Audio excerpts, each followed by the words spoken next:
I'm Gabriel Goldfeder. Thank you so much for making time to watch. Think of the Jewish rituals that you do. Maybe you light Shabbos candles or Hanukkah candles. Maybe you attend a Passover Seder or Rosh Hashanah services and hear the shofar. Maybe you pray 3 times a day. Do these rituals hit you? Do they change you? I think they should. It's nice to simply do them, but it's even better when they rock your world and make you wiser, or better, or holier, or all of the above.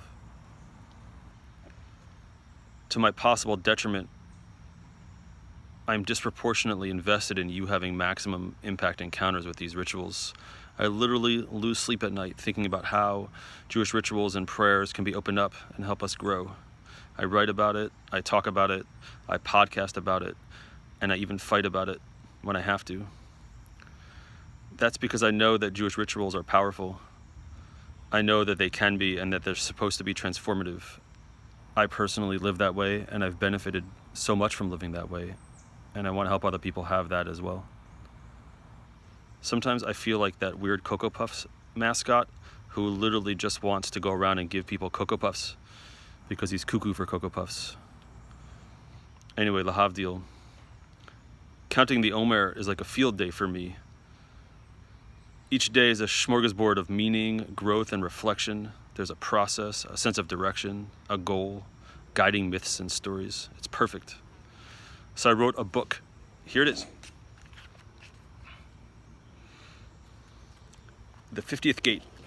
I like this book. I've sold more than 1,000 copies. Granted, my mother bought 340 of them, but whatever. Anyway, I like the book, but I decided to rewrite it. Reason 1, I didn't like the 6th chapter.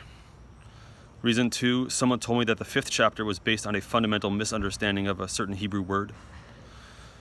The biggest reason, though, is a curiosity I have about how certain days of the Omer go year to year. For example, maybe I had a lousy day 22 of the Omer this past year, and maybe I had a lousy day 22 the year before that. There's a pattern there. There's something about that trait that I need to look into, and I want to make progress year to year around that trait. So I started to work on an Omer book that is also a journal, so you can keep track year to year of how your days go during the Omer.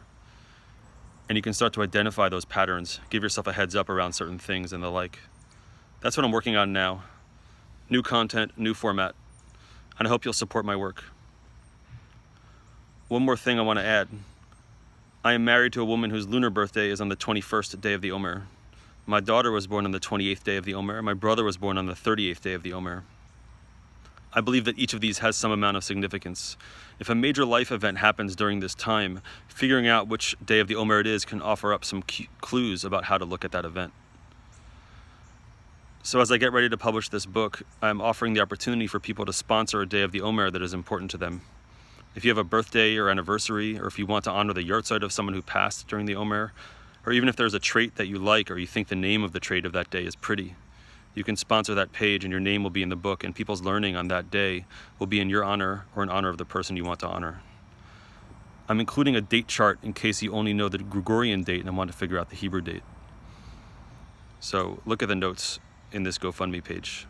Again, thanks for tuning in, and I hope we can make this project happen in a beautiful way.